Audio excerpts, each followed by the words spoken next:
Antes de iniciar este vídeo, deseo dar mi sentido pésame y apoyo a la familia de Irma Torres, quien, como una seguidora de este canal en su versión original y alguien que me dio apoyo durante los años que tenía dificultades durante mi maestría inconclusa, me dio ánimos durante el año 2016 en el segundo semestre. Descansa en paz, señora Irma, y apoyo a su familia en estos duros momentos. Este análisis va en su memoria y espero que sea de su agrado. Gracias. Hola queridos amigos y amigas del canal, espero que hayan pasado un gran final de año y buen inicio del actual. A partir de la información dada el fin de semana, deseo traer en esta ocasión, un análisis tratando de un aspecto que se ha hecho recurrente en YouTube, hablando de los personajes Sigma que pueden tener Tokyo Ghoul y posteriormente, lo tocaremos en temáticas más amplias. Comencemos. El hecho que este tipo de temas en cierto punto, se puede considerar en desuso o coloquial, cuando el caracterizar una persona por su actitud y personalidad, en torno a si es una persona fuerte, débil o capaz de tomar ambos elementos para superarse, hacen que, a la fecha, se ha consolidado en internet gracias a posiciones vistas con los personajes literalmente soy yo o Sigma. De acuerdo a algunas definiciones, será a partir del nuevo milenio como la visión por personajes ficticios, pero que tienen semejanza a sucesos del diario vivir, nos permita sentirnos semejantes a ellos y consigo, considerar que podemos emularlos en sus actitudes, pensamientos y acciones. Es aquí, donde se puede establecer como un sentido de identidad, la cual tomamos en nuestra adolescencia y adultez. Esto último, en pro de lograr un rol a seguir en nuestras vidas, termina volviéndose, en un punto de toxicidad, tanto masculina o femenina, sacando en muchos aspectos, el lado más negativo para crecer dentro de una sociedad cada vez más competitiva y poco asertiva.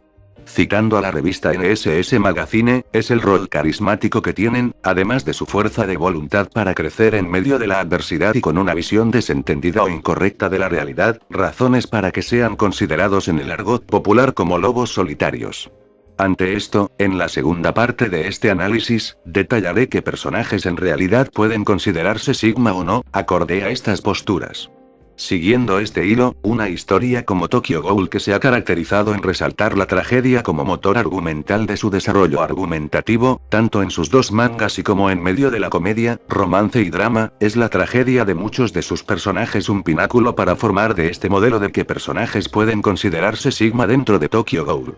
A partir de aquí, tendré en cuenta para este análisis el uso de 10 personajes, 5 hombres y mujeres, para moldear dicho estudio y sea de paso, teniendo en cuenta estos aspectos para ser Sigma o no. En primer lugar, su desarrollo y evolución a lo largo del manga, en pro de avanzar en medio de la tragedia para consolidarse y dar un paso por encima de su primera versión vista en el manga. En segundo lugar, mantener un ritmo de desarrollo conciso y sin involuciones, en pro de que el hilo argumental del personaje sea afín a su crecimiento y no, a simples cambios de trama en beneficio del personaje o para un mayor protagonismo. En tercer lugar, tengan ya sea un ejemplo positivo o negativo, un real valor en la realidad, en torno a su superación o aceptación a sí mismo que dentro de la teoría freudiana, el ello es el lado más primitivo del ser, el yo de su autoconsciencia y voluntades del libre albedrío. Mientras el super-yo, la moralidad y normas preestablecidas que nos hace ser un ente social y comunal. Desde aquí, vamos a analizar tanto a Kaneki, Amon, Furuta, Takizawa y Arima. A su vez, hablaremos dentro de las mujeres tanto a Touka, Eto, Akira, Hinami y Kurona, siendo este, tocado en un segundo vídeo. En primer lugar, empezamos con el protagonista que es Ken Kaneki.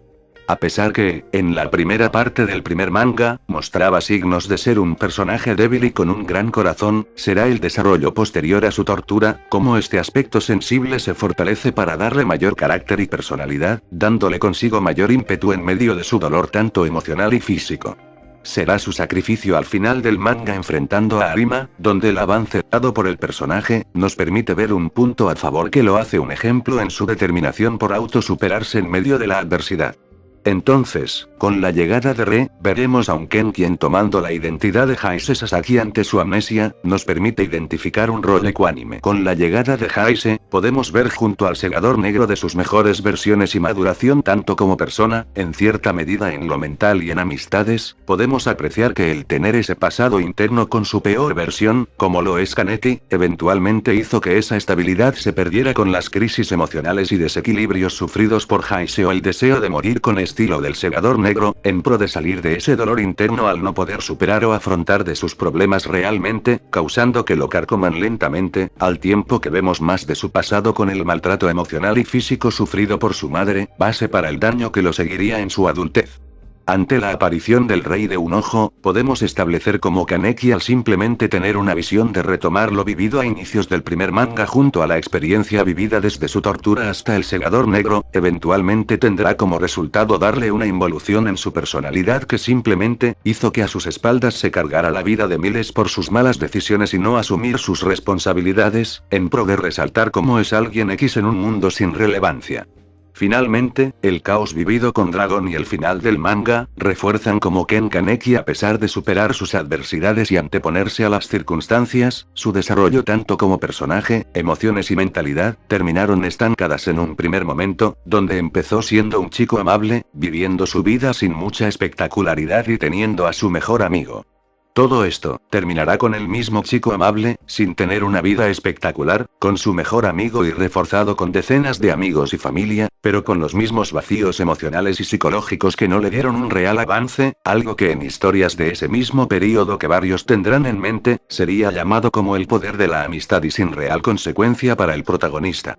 Por lo tanto, Kaneki no lo situó aquí y que, en relevancia, mantiene aspectos de debilidad, pero con cierta dependencia a los demás y consigo, logrando cierto respeto y valor de parte de otros a su persona. En segundo lugar, podemos analizar a Koutaro Amon, siendo el personaje digno de ser el líder, alfa y digno de referencia como futuro del CCG, tanto en físico, capacidades y siendo discípulo de uno de los mejores investigadores de la agencia como fue Kureo Mado. Al ser un personaje plano, eventualmente su desarrollo se vería con su deseo de ver más de la realidad que tenía el mundo, tanto de humanos y ghouls, siendo su lucha contra Kaneki y la muerte de Mado, serán base para entender un poco de la vida y cómo se relacionan con su pasado. Con su desarrollo durante el primer manga, podemos apreciar cómo sus luchas contra Kaneki y sus interacciones con personajes como Suzuya quien sentía con una actitud digna de lo que hacen los ghouls, además de sentirse cómodo con una amistad que lentamente se generaba con Akira Amado y Seido Takizawa, permiten que el personaje empiece a mostrar su empatía y asertividad hacia los demás.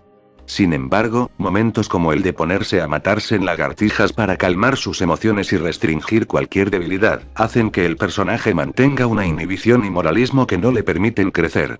Será su encuentro con Eto quien, lentamente le abrió sus ojos y expandir su mente a lo que veía en el momento, permite que en el final del primer manga con su lucha final contra Kaneki, este comienza a sentir como su lucha y sacrificio en gran medida, fue en vano cuando su victoria pírrica contra Kaneki, solo terminó en su derrota y captura junto a Takizawa a manos de Aogiri, dejando en su sacrificio en el cambio de actitud de Akira, como el mayor logro dejado por uno de los mejores investigadores y mayor prospecto de su organización. Posteriormente, con la llegada de Re, podemos apreciar cómo Amon quien, manteniendo su visión de moralidad y justicia, sin importar de las torturas o comprender indirectamente cómo su situación era una simple herramienta más que realmente lograr un cambio en su sociedad, en donde esté tomando un rol entre las sombras, pudo seguir protegiendo a los débiles, pero actuando finalmente cuando tuvo que detener a Takizawa en medio de su frenesí de sangre en la isla Rue. A pesar de esto, pudo construir un real cambio en Takizawa quien pudo recuperar un poco de su humanidad, para únicamente terminar siendo atacado por los Quinks. Finalmente, dicha lucha terminó en dar un rol a cada personaje entre dicho escuadrón, cuando le da un rol de liderazgo y pertenencia a Saiko, humanidad y aprecio a sus seres queridos para Urie, mientras un rol autodestructivo y tóxico de Mutsuki. En conclusión, el desarrollo de Amon quien pudo resaltar su poder que seguía siendo superior a sus rivales del pasado como Ken, Seido y Kurona, para dar fin a su rol con su aceptación de su pasado y rol como híbrido en su lucha contra Porpora, constituyendo en alguien que como Kaneki, aceptó su destino y pudo terminar con la chica que amaba, permitiendo alejarse del mundo para construir el suyo propio. En este aspecto, podemos considerar que Amon no cae en esta categoría. A pesar que tiene momentos que lo hacen trascender, al no lograr afrontar como Kaneki de su realidad y destino, ambos quedaron en un punto donde a diferencia del primero, terminó como en compañía de la única persona que le importó en su vida adulta, como lo fue Donato Porpora en su niñez. Siguiendo el hilo con Furuta, el ser una persona que su vida y existencia ligada a la imagen de Rize, el hecho que tuviese una existencia preestablecida como un peón de la familia Wasuru y consigo tener un destino ligado a la familia, hace que esté entre las sombras y posterior al escape de Rize, decida lentamente planear el saboteo de su propio clan y consigo retener como sea de su amor platónico. De esta manera, actuando entre las sombras junto a Pierrot y con su alianza temprana con Kanou, permitió el uso de conocimientos para sus experimentos, además de buscar la captura de Rize para permitir castigarle por su abandono y uso de híbridos para socavar lentamente de la imagen del CCG como organización. Gracias a esto, Furuta, quien en el primer manga tuvo una actuación más entre las sombras como Souta el payaso y teniendo cameos que le dieron chance de conocer más de sus víctimas como lo fue Ken durante su encuentro con Touka en la Universidad Kami, como base para entender cómo sus acciones siempre tuvieron un rol estratégico y maquiavelino. Con Re, podemos ver el accionar más perverso del personaje quien, siendo originalmente un aprendiz o segundo al mando de Kirima, eventualmente al sacar sus acciones con la masacre en la Torre Tsukiyama con el asesinato de Matsumae e hiriendo de varios investigadores, para el uso de Kanou, podemos apreciar cómo sus acciones erráticas, eran muestra en retrospectiva de su capacidad para poder causar el mayor daño posible a todos a su alrededor, no importando que fuesen aliados o enemigos. Entonces, la alianza que empezaría a generar con Jaise como el segador negro, permitirá que empiece a influenciarlo y darle un sentido más cuestionable de sus acciones dentro del CCG. Será con la captura de Eto y la búsqueda de poder derrotarla, ya sea usando la presión psicológica o física, como formas para poder romper con el orden preestablecido entre el CCG y el Aogiri, acabando como el triunfador de dicha guerra con la derrota a los Wasu junto a Arima y Eto. A partir de aquí, las acciones de Furuta, tanto como líder del CCG y enemigo principal de la historia, donde el uso de la organización para sus propios beneficios, el manipular a sus efectivos como Mutsuki y Suzuya, en pro de volverlos en los enemigos a vencer, la creación de Loga y luego de la captura de Rize y el uso de los avances de Kanou, permitieron consolidar su poder y consigo, dar pie al surgimiento de Dragón, tanto en recuerdo del Wasou que se rebeló contra su familia hace más de 100 años y sea de paso, seguir generando zozobra en Tokio a manos de las acciones de Kaneki. Sin embargo, el hecho de no matar a Urie y sea de paso, darle la oportunidad para que gente como Matsuri Wasuru y Maru volvieran a la acción, dieron pie a que su caída en desgracia que únicamente tuvo como comodín el uso de Dragón y sus reminiscencias, además de Rize como su catalizador para seguir en marcha de su plan de acabar con todos sin importar las consecuencias. Con su muerte y como su último recuerdo era tener un final feliz con Rize y sus posibles hijos, nos deja claro como su rol dentro del manga que lentamente subió escalones hasta volverse el líder innato de su clan y la organización, permite que se sienta un villano orgánico, a costa que eventualmente, todo su desarrollo y crecimiento sean por su amor a Rize que por su propia voluntad. Ante esto, no pongo en este escalón a Furuta quien, su condición de simpo vivir de su amor platónico por Rize, hizo que mucho de su accionar fuese ligado a esto que, por su propia voluntad, las cuales, en medio del revanchismo y despecho, fue en motor para construir de su personalidad y desarrollo durante Re. Siguiendo con el caso de Arima Kisu a quien, desde su juventud se le convierta en campeón de la familia Wasur para contener a los Ghouls y mantener un status quo, conlleva a que su desarrollo en su pasado, se vea más abierto y moldeable, en medio de seguir con su rol de cazador de Ghouls adolescente. En este aspecto, su carácter y personalidad, me hace recordar a la ofrecida por Saya en la saga Blood, cuando tienen una actitud que los recuerda como reacios, duros y abiertos con ciertas personas. Sin embargo, con su crecimiento y conversión en el mejor investigador del CCG, nos permite observar cómo Arima se desarrolla como un personaje estoico y sereno, pero letal y el reto a vencer para los Ghouls. Con su accionar contra Kaneki y apreciando su accionar en medio de su lucha, donde decide salvarle y reclutarle para el CCG, eventualmente estaba tomando sus propias decisiones y movimientos bajo las sombras, para dar fin a su destino. Será aquí, con lo visto en Red donde la llegada de Jaise Sasaki y formación de para ser el consejero del escuadrón Quinks, nos permite apreciar un sentido de aprecio y apoyo hacia su pupilo, donde en medio de su estoicismo y actitud cerrada, por debajo, empezó a actuar en contra de todos al aliarse con Eto para formar el Aogiri y consigo, volverse en el rey de un ojo entre las sombras. Desde entonces, vemos cómo su decisión de volver a Kaneki en su posible sucesor, nos permite ver cómo este comienza a mejorar y crecer como personaje, tanto en poder y habilidades, dando lugar a que su lucha final, Arima por más que tenga la ventaja y capacidad de derrotar a Kaneki, este decide probar y motivar a su pupilo para que siga adelante, además que luche por quienes aprecia y su destino. Será su suicidio al no tener Kaneki las agallas para acabarle, nos deja en medio de su agonía su real sentimiento con su aprecio a Kaneki y legar a sus aliados como el Escuadrón Cero para que sigan a Ken como su líder, sucesor y quien hará el cambio para que tanto Ghouls y humanos, logren superarse. De esta manera, Arima siendo un personaje con reservas y sin dar mucho que hablar, teniendo en medio de ser un hijo más del clan Oazu, vivir como un peón y su asesino, además de perder lentamente su vida por su condición genética, dejó un legado e impacto que, de la mejor o peor manera, terminó Kaneki logrando, por más que le quedaron grandes los zapatos de Arima como su sucesor. En conclusión, Arima con poco y todo, sí lo considero un personaje positivo desde un rol Sigma, tanto por personalidad y actitud, además de un desarrollo de admirar, en medio que fuese una parca para sus rivales en batalla. Adicional, al hecho que, si dejó un legado positivo y murió en su ley, manteniendo un desarrollo digno de su personalidad y superándose en medio de la adversidad existente. Finalmente, tenemos a Seido Takizawa quien como muchos sabrán y verán en la imagen de perfil del canal, es mi personaje favorito de Rey sea de paso, cumplir también un 10 de septiembre como su servidor. Al empezar su historia como un niño normal que tuvo la mala fortuna de darse el asesinato de una vecina por un ghoul, causando con ello el temor de su madre y deseo del joven en ingresar al CCG para defenderla. En este punto, se deja claro o sin aclaración que esta vecina pudo ser la misma que vendió a los Kirishima en su momento.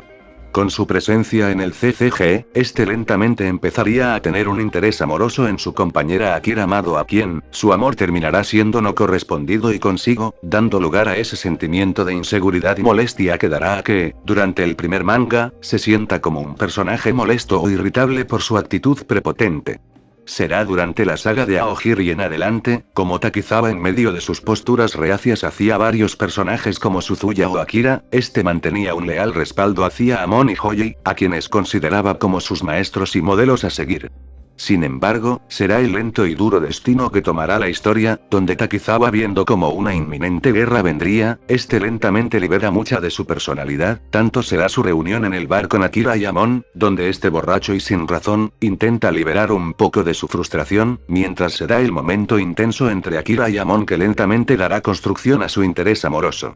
Con su carta de despedida antes del asedio ante Iku, podemos ver una sensación de debilidad y dolor de perder todo por lo que luchó, pero que, dando pie a su destino como investigador, decide luchar hasta el final y en el proceso, terminar siendo masacrado por Noro y Tatara, dejando que sean capturados tanto él y Amon en el proceso. Al iniciar su tortura a manos de Kanou, en pro de alcanzar un éxito igual o superior a Kaneki, vemos como su relación con Amon a quien admiró y valoró, se perdió ante la insistencia de su superior en no caer en su moralidad, sin importar que le daría un estado cercano a la muerte, siendo salvado por Hideyoshi en ese punto. En cambio, Takizawa a diferencia de los demás híbridos, sufrió de mayor medida su situación con devorar a sus padres, perder todo lo que tenía, saber que su interés amoroso estaba interesado en uno de sus maestros y ver cómo todo lo que era, se perdió en medio de la tragedia. Así, dará lugar al surgimiento del Buu a quien, veremos dar su desarrollo con su exterminio de personajes del CCG con cierta molestia de recordar su pasado y ver el trato de varios hacia él, su lucha contra Heise quien en medio de dicha batalla que nos dejó el primer gran momento del segundo manga y que invertían roles a diferencia del primero, pudo ver finalmente a Akira quien, hizo que volviera en sí y rogara para que no lo viera en ese estado. Posteriormente, en medio de su actitud sarcástica y que llevaba a las peleas con Hayato, Takizawa empezaría a tomar importancia en la isla Rueke al dar pie a la muerte de Hachikawa y ayudar a la captura de Mutsuki junto a Shikorae, para dar pie a su retención con Torso, este empezará aquí a vivir su momento de cambio, tanto emocional y afectivo. En primer lugar, será con su intentona de ayudar a sus viejos compañeros del CCG para enfrentar a un Tetara quien deseaba terminar definitivamente con Hoyi y teniendo a Akira en dicho escuadrón, hizo lo posible para acabar con quien arruinó su vida. No obstante, el hecho que sus viejos compañeros en medio del dolor, decidieran erradicarlo, llevó a que los acabase y en medio su deseo de matar a Akira, será la llegada de Amon quien de todas las formas intentó detenerlo y de Mutsuki quien, hizo lo posible para matarle, luego de desgaste de sus luchas, será Akira quien termine salvando y mostrando que, ante todo, seguía queriéndole y con Amon, pidiéndole salvarla a costa de su propia vida y libertad, luego de ser capturado por el CCG. A partir del interés de salvar a Akira y haciendo alianza con Kaneki, en virtud de lograrlo, eventualmente varios de los rivales que enfrentó Ken en el pasado como Ayato, Kurona y Takizawa, estarán apoyando en buscar sueros anti-RC para Akira, dando como resultado que encuentren a Amon y consigo, terminen luchando con este, salvándole la vida y recuperando de igual manera de su condición.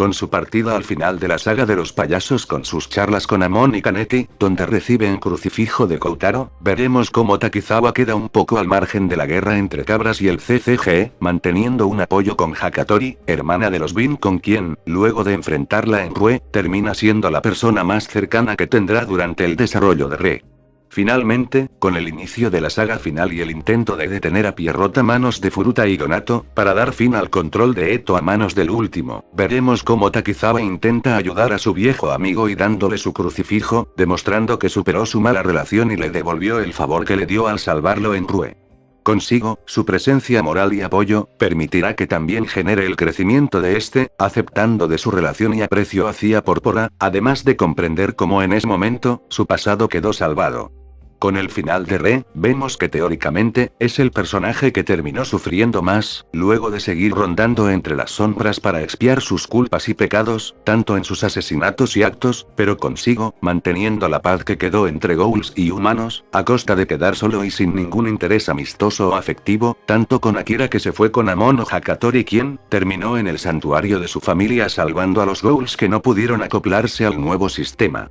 Dando conclusión a este último análisis, considero que Takizawa sin problemas es un personaje Sigma quien, en medio de su desarrollo, construcción, caída y desgracia, autodestrucción y redención, pudo avanzar y con mayor realismo, aceptar de sus pecados, pagándolos con ser el justiciero entre las sombras, algo que Kaneki, Amon o Furuta nunca fueron capaces de lograr, cuando estos últimos por temas emocionales, morales y dependencia afectiva, solo quedaron estancados en un punto sin real crecimiento o evolución de sus personalidades. En cambio, Takizawa o Arima, para bien o mal, pudimos ver un desarrollo y construcción de sus personalidades, intereses y deseos, logrando consigo que tuviesen un desarrollo orgánico y conciso, digno del rol ejercido por ambos a lo largo de esta historia. En conclusión, podemos apreciar como personajes que, sin real desarrollo o formación, lograron avanzar en medio de un vacío y superarse, algo que digamos, es la idea central de este movimiento y modelo de pensamiento que anda rondando en internet, en pro de cambiar posturas, más que seguir modelos negativos o tóxicos, en virtud a ser personajes que deseen emular de buena o mala manera.